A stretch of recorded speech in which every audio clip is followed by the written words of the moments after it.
Hi అండి, welcome back to my YouTube channel. నన్ను రెగ్యులర్గా ఇన్స్టాలో ఫాలో అయ్యే వాళ్ళకి తెలుస్తుంది. ఇన్స్టాలో నాకు ఎన్ని క్వశ్చన్స్ వస్తున్నాయో ఆల్రెడీ వాటికి రిలేటెడ్ నేను వీడియోస్ పోస్ట్ చేస్తూనే వస్తున్నాను. ఐ థింక్ నిన్నటి నుంచే పోస్ట్ చేస్తున్నాను అనమాట. ఇంతకుముందు కొన్ని వచ్చేవి, ఇప్పుడు రెగ్యులర్గా రావడం స్టార్ట్ అయిపోయింది. సో అందుకనే పోస్ట్ చేస్తున్నాను. ఇన్స్టాలో ఒకవేళ మీరు నన్ను ఫాలో అయ్యకపోయి ఉంటే కనుక నేను ఇన్స్టాగ్రామ్ ఐడి కింద డిస్క్రిప్షన్లో ప్రొవైడ్ చేస్తాను, వెళ్ళి ఒకసారి చెక్ చేసేసేయండి. అక్కడ మీకు రిలేటెడ్ వీడియోస్, నాకు తెలిసి నా వీడియోస్ మీకు చాలా రిలేటెడ్గా ఉంటారు. ఆర్ఎల్స్ కొటేషన్స్ కానీ, లేకపోతే ఇట్లా ప్రెగ్నెన్సీకి సంబంధించినవి కానీ, లేకపోతే మీకు ఏదైనా ప్రోడక్ట్ డీటెయిల్స్ కావాలన్నా కానీ నేను ఇన్స్టాలో డైలీ అప్డేట్స్ అనేది కంటిన్యూగా ఇస్తూనే ఉంటాను అనమాట. మరి యూట్యూబ్లో ఎందుకు ఇవ్వరు అంటే అంత టైం కేటాయించలేకపోతున్నాను. ఇంతకుముందు అంటే కొంచెమన్నా మేనేజ్ అయిపోయేది. ఎప్పుడైతే థర్డ్ ట్రైమిస్టర్కి ఎంటర్ అయిపోయానో ఇంట్లో వర్క్స్ కానీ, లేకపోతే ఫస్ట్ కిడ్ ఉన్నాడు కదా ఆల్రెడీ నాకు ఒక బాబు, ఆ బాబుని చూసుకోవడానికి, నా హెల్త్ చూసుకోవడానికి అస్సలు సెట్ అవ్వలేకపోతుంది అనమాట.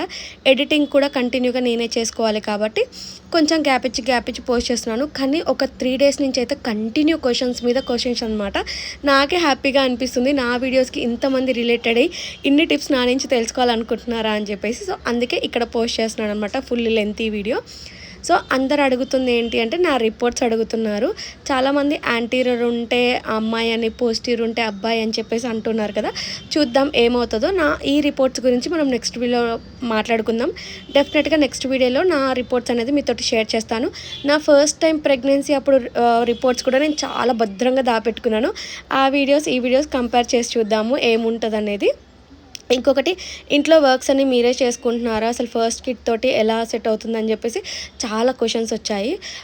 థర్డ్ ట్రైమిస్టర్ పడక ముందు వరకు నేనే వర్క్స్ అన్ని కంప్లీట్గా చేసుకున్నానండి. కానీ ఎప్పుడైతే థర్డ్ ట్రైమిస్టర్లోకి ఎంటర్ అయిపోయానో అసలు నాకు వర్క్స్ కాదు, ఈవెన్ నాకు మార్నింగ్ లెగడానికి కూడా నా వల్ల అసలు అవ్వట్లేదు అనమాట. చాలా కష్టంగా అనిపిస్తుంది. నేను లేచేటప్పటికే 9:30 అయిపోతుంది. మరి ఫస్ట్ పిల్లోడికి ఎలా అని అనుకోవచ్చు. ఇంట్లో ఆల్రెడీ మమ్మీ ఉంటారు, మా వారు ఉంటారు కాబట్టి వాళ్ళిద్దరు మేనేజ్ చేసుకుంటూనే ఉంటారు. ఇద్దరు కలిసి బాబుని రెడీ చేయడం కానీ, వంట చేయడం కానీ, ఇట్లా ఇద్దరు బ్యాలెన్సింగ్గా చేసేసుకుంటారు అనమాట. నా మీద అంత ప్రెషర్ ఏం పడట్లేదు. ఇంకా ఈవినింగ్ వంట కూడా మమ్మీ వచ్చి చేసేసుకుంటారు కాబట్టి నాకు అంత బర్డన్ లాగా ఏం అనిపించట్లేదు. కానీ 6th month వరకు నేను చేసుకున్నాను. ఎప్పుడైతే 7th month ఎంటర్ అయ్యానో ఇంకా అసలు నా వల్ల అయితే అవ్వట్లేదు అనమాట. చాలా సిక్ అయిపోతున్నాను, వీక్గా అనిపిస్తుంది, స్టమక్లో కొంచెంగా పెయిన్ రావడం, పెల్విస్ పెయిన్ రావడం, బోన్స్ విరిగిపోయినట్టు చాలా డిఫరెంట్గా అనిపిస్తుంది అనమాట. సో అందుకనే నేను ఎక్కువ వర్క్స్ చేయట్లేదు. నేను ఇంట్లో వర్క్స్ చూసుకునేటప్పటికి నాకు కొలాబరేషన్స్ చాలా డిలే అయిపోతున్నాయి అనమాట. వన్స్ నేను ఈ కొలాబరేషన్స్ ఆపేసాను అంటే పేజ్ రీచ్ అనేది పడిపోతుంది కాబట్టి ఇవి నేను కంట్రోల్ చేసుకోవాలి. కాబట్టి ఇవి నేను ఇక్కడ చేసుకోవడానికి నాకు మా మమ్మీ కానీ, మా హస్బెండ్ కానీ చాలా హెల్ప్ఫుల్గా ఉంటారనమాట. ఎందుకంటే ఈ కొలాబరేషన్స్ నాకు కొంచెం ఓపిక వచ్చి చేస్తున్నా అంటే నేను రెస్ట్ తీసుకోవడం వల్ల అవి ఇంట్లో వాళ్ళందరూ వెళ్ళిపోయిన తర్వాత కొలాబరేషన్స్కి కేటాయించి అవి చేసుకుంటున్నాను. ఎప్పుడైనా ఒకసారి నాకు ఏదైనా తినాలి అని అనిపించినప్పుడు నేను చేసుకుంటూనే ఉంటాను. లేదా మమ్మీకి కానీ, మా వారికి కానీ టైం అయిపోయినప్పుడు వాళ్ళు ఇంట్లో వంట చేయనప్పుడు మెల్లగా లేచి ఇంట్లో వాళ్ళందరూ వెళ్ళిపోయిన తర్వాత అలా వర్క్ చేసుకుంటూ ఉంటానన్నమాట. నాకు నచ్చినట్టు చేసుకొని తింటాను ఓపుకున్నంత వరకు. నేను ఇక్కడ చపాతీ చేస్తుంటే మా వారు కాలుస్తూ ఉన్నారనమాట. జెస్టేషనల్ డయాబెటిక్ అటాక్ అయిన తర్వాత ఫుడ్లో ఏమైనా చేంజెస్ వచ్చాయా అని చాలామంది అడిగారు. నాకు పెద్దగా చేంజెస్ అయితే ఏం రాలేదండి. డయాబెటిక్కి జెస్టేషనల్ డయాబెటిక్కి చాలా డిఫరెన్స్ ఉంటుంది. ప్రెగ్నెన్సీలో వచ్చిపోయేదాన్ని జెస్టేషనల్ డయాబెటిక్ అంటారు. మనకి లైఫ్ టైం ఉంటుంది చూసారా, దాన్ని డయాబెటిక్ అంటారనమాట. సో 1 week నాకు ఫుడ్ డైట్ చెప్పారు. ఆ తర్వాత 1 week తర్వాత సేమ్ టెస్ట్ రిపీట్ చేసి లెవెల్స్ అనేది అంతే కనుక ఉంటే అప్పుడు టాబ్లెట్స్ కానీ, ఇన్సులిన్ కానీ ప్రొవైడ్ చేస్తాము అని చెప్పారు. 1 week చాలా స్ట్రిక్ట్గా డైట్ కంట్రోల్ చేశాను నేను.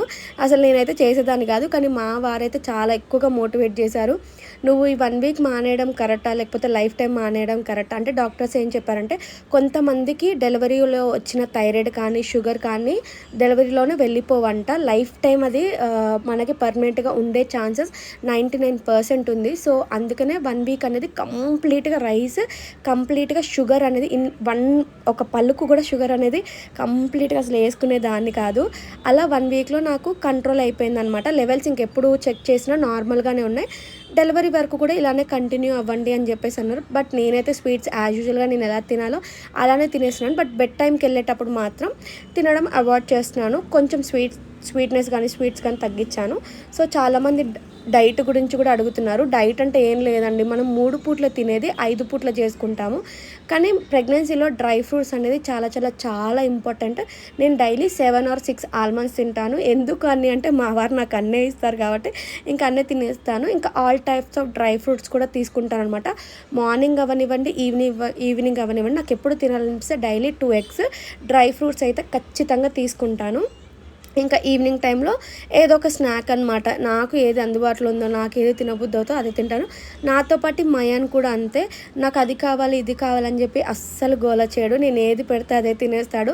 నాకు అది పెద్ద బ్లెస్సింగ్ గాడ్ దగ్గర నుంచి. ఎందుకంటే మయాన్ చాలా బాగా వింటాడన్నమాట. ఇలా కొద్దిసేపు మేమిద్దరం టైం స్పెండ్ చేస్తాం బాల్కనీలో కూర్చొని. తర్వాత ఇంకా మయాన్ని లోపలికి తీసుకెళ్ళి మయాన్కి హోంవర్క్ చేయించడం అండ్ మయాన్కి డిన్నర్ పెట్టి పడుకోబెట్టడం ఇలా చేసేస్తానమాట. ఇది నా డే వ్లాగ్. నచ్చితే కనుక